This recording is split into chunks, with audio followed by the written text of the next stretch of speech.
行疫情指挥中心近日公布，台湾近日无新增加部分肺炎确诊，连第40日无本土病例，国内面试总共限喺441例。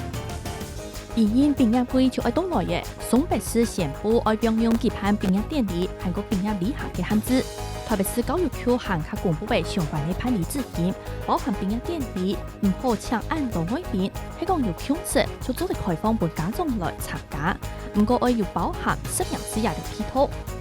疫情連帶影響到各行各業，唔但搶生產力增加當道，也下面談講家跑同步加到嘅。就衛福部進行統計，今年頭一季家跑同步案件大概有32000件，同去年統計來比加係5%。美國總統川普21建議講，要下令全美國降百期3年，要為超過9萬嘅因為車路疾病死亡嘅死者哀悼。